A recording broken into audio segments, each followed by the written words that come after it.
Hi there folks, in this video I'm going to show you the unboxing of my Chinese diesel heater, discuss why I chose this particular model to buy, show you the way I sound insulated the fuel pump and then show you the installation in my van. But let's start with the unboxing. What have we got here then? Well, I'm converting a van into a camper at the moment. And after much deliberation, I bought myself a diesel air heater and I've settled on the Maxspeedingrods 2 kilowatt heater. Now there's a load of information online about these cheap Chinese diesel heaters, and some of it is a bit scary because you can actually buy one of these for as little as £70. For example, the Vivor. But I've read of people receiving some that are filthy dirty, rusty, and obviously returns. This is a Maxspeedingrods 2 kilowatt. Had good reviews, and so I settled for that. One advantage was it came from Amazon, which meant easy returns in case there was a problem with it when it arrived. First impressions are it's great. It's obviously not damaged or used or second-hand. On taking it apart to have a quick look, first thing I noticed was they even go to the trouble of balancing the fan, which presumably makes it more efficient and less noisy. They put their little metal tabs on it. Looks nicely made inside here, so that was the first impression anyway. And it is a genuine 2 kilowatt heater. Vivor apparently sell 5 kilowatt ones as 2 kilowatt ones, and all they've done basically is change the software a little bit. But the 2 kilowatt is considerably smaller than the 5 kilowatt, and so this is definitely, I measured, it's definitely a 2 kilowatt heater, so that's a good start. So what else do you get in the box? Well, one thing you get, of course, is the fuel tank. This is a 10 litre one, and one thing I'd been curious about was whether the tanks are vented, because if they weren't, obviously you'd end up with a vacuum in there, and as you can see there is a little vent in the top of that. What else here? Okay, and I see you've got alternative ways of actually getting the fuel to the pump. You can either use the tank, so you've got a fitting to go in that, or you've got a tank suction pipe to go into the main diesel tank in your van. I'm probably going to go the easy route. Drill a hole. You've got areas there that are slightly larger if you want to come down for a gravity feed or out that side. I'm going to come out there because less danger of picking up crud from the bottom of the tank if it's just an inch or so off the bottom. Good, right. What else? You've got the air filter thingy.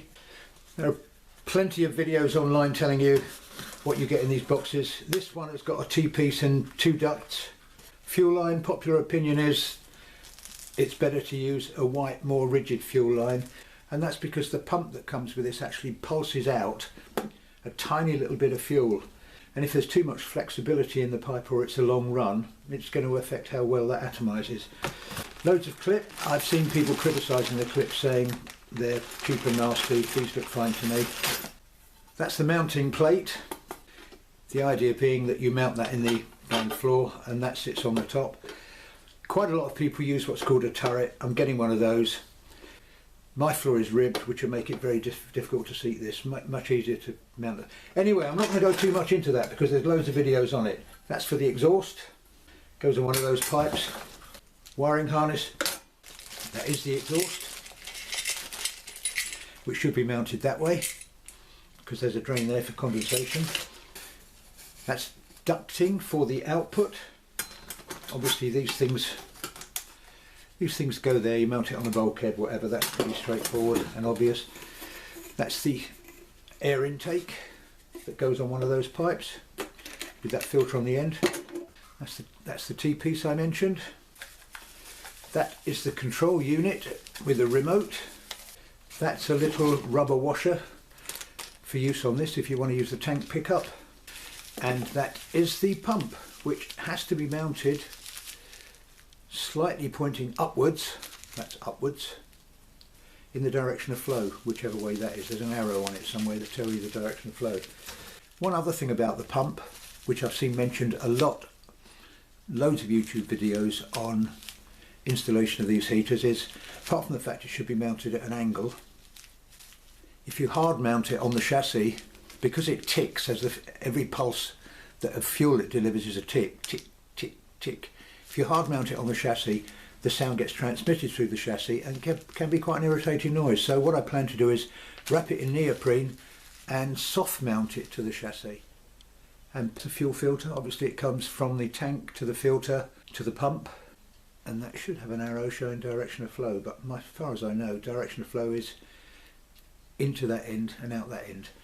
And finally, taking a quick look at the manual, written in good English, although I love some of the direct translations here. You mustn't disobey the instruction and guide during installation operation. Do not disobey. Other stuff about location of the inlet outlet. Looks pretty good. If not, there's loads of information online anyway, so you shouldn't struggle too much with that. Right, that's enough of that. Let's take a look now at how I have attempted to sound insulate the fuel pump. If you're doing a van conversion at the moment, that's a cab conversion to a camper, chances are you've probably got some of this stuff around. These are sound absorbing pads that you stick around inside to stop drumming noises in a van, and you may well have some of this, which is sound absorbing material, self-adhesive rubber foam that sticks in the floor to sound deaden. As I mentioned, there's a lot of talk online about the ticking noise that the pump makes, and so one has to be pretty careful about how you mount it, and probably best to mount it outside. Heat it inside but pump on the outside. And this is how I attempted to sound insulate mine, which has worked pretty well. First thing I've done is wrapped the body in this kind of bitumen sound deadening panel material. Wrap that tight on there around both ends, and then I'm wrapping again in the neoprene self-adhesive floor panel deadening material. So as you can see, I've already put a bit there, stick it, already put a bit here. Then I'm going to wrap the whole thing in it like this. The idea being that the thick pad stuff that you stick around on panels in vans will stop, deaden some of the sound there, and this will deaden the sound even more. So here we go with the last layer. If I can get this stuff off. I must admit it was a pig to lay in the floor of this van that I'm converting, because it sticks to itself, and once you try and take it off, it just rips. Awful stuff to lay. Well, this was the second lot that I bought had a paper backing, and that was much better, but this stuff, beware. Right, so now that should go there like that. No, it won't. Get it right. That should go like that. And then I'll peel as I go.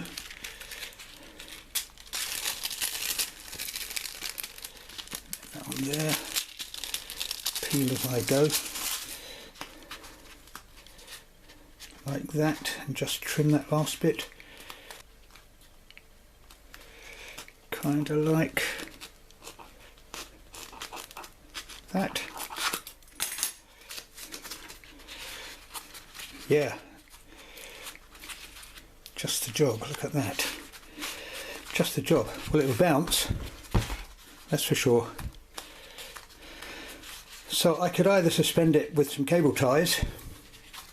You know, these have to be mounted an angle of 30 degrees when you mount them on an installation, or I might make a rubber clamp of some sort. The actual clamp that is supplied with it is this, which is rubber, so they have made an effort to stop the sound transmission to the body. So I'll either put some cable ties around this and then bolt that through, or find another way to suspend it. Anyway, hope you find that useful. Let's take a look at the installation in my van. Let's start at the tank end. Well, first off, I've mounted the tank back of the van. Gives nice easy access, easy to fill, and incidentally that's red diesel, which is a bit cheaper in the UK. Easy to fill, and also gives a slight gravity feed to the heater, which is mounted just at the end of underneath my bunk or bed. Slight gravity feed makes it easier to prime it when you first start it, and means the pump, which is mounted underneath, doesn't have to work quite so hard, because it's not sucking fuel, it's got a gravity feed. Now that's fairly obvious. As I said, heater this side, First thing to do is cut a hole, and amazingly enough I managed to do that with my 40-year-old Black & Decker jigsaw.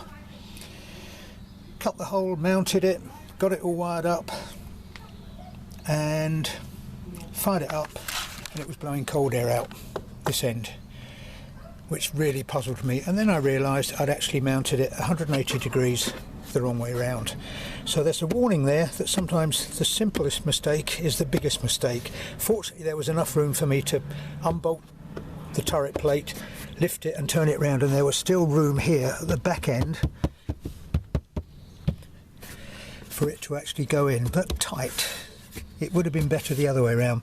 But anyway, don't make the same mistake as me. So coming back to the tank, fuel outlet there. I've upgraded the hose to a really decent braided hose. Fuel filter there, and as you can see the direction of flow is the fuel goes in the big end towards the paper filter. Now from this point, rather than take my now I should say that the fuel pump is actually underneath. We're going to come to that in a minute.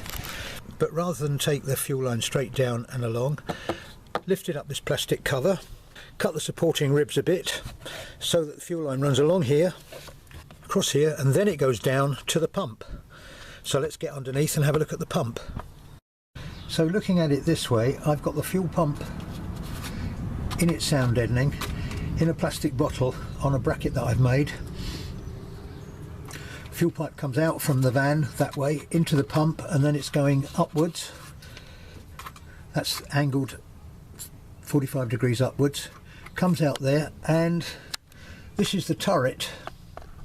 So the exhaust comes out, runs across this way where it's tucked up out the way, and the air intake for the burner comes across and again is tucked up out the way behind my spare wheel. Sorry if this is a bit shaky, but trying to do this lying underneath the van handheld is not very easy.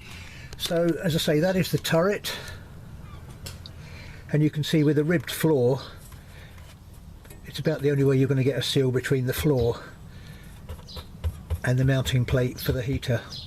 That was pretty straightforward, and I've sealed it with this special red heat-proof silicone. I'll put a link to that kind of stuff down below in the comments. Right, going back up on top to the heater itself. Here it is. As you can see, that's the wiring there that comes out from the heater down to the pump, just 2 terminals. I know that doesn't look great, it's just to keep that secure. I put a bit of garden hose on both of these where the pipe went through the steel floor to prevent chafe. I put a bit of plastic garden hose into the hole and put some silicone around it, plus rust proofing stuff obviously. So anyway, as I say, that's the pump terminals, that's the ground for the heater, or the system if you want. That's just bolted straight onto my floor. The wiring for the control unit, head unit display is tucked under that piece of wood there. And as far as the heater goes, cold air comes in here, warm air comes down to my van here. That nozzle rotates if you want. And my attempts at sound deadening appear to have worked really well. I have seen some people have installed these under the seats in the front of a vehicle. Well, bearing in mind that at some point you might want to actually get in here and do some maintenance, take the sparking plug out, for example, if it gets too sooted up, I think it would be a bit of a disadvantage having it mounted underneath the seats. You'd never get to it, which is partly why I mounted it down here. Plus obviously you need a good decent flat area, or good decent area where you can get to it to mount this turret plate. So that's the installation. I'm very pleased with it. It's a great heater and apparently very efficient on fuel. Well, that's about it folks. Thanks for watching. Hope you found that useful.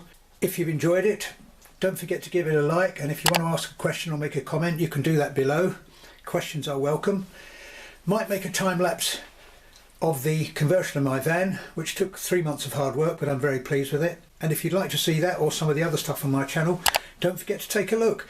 But that's all for now, folks. Thanks again. I'll catch you all again soon. Bye for now.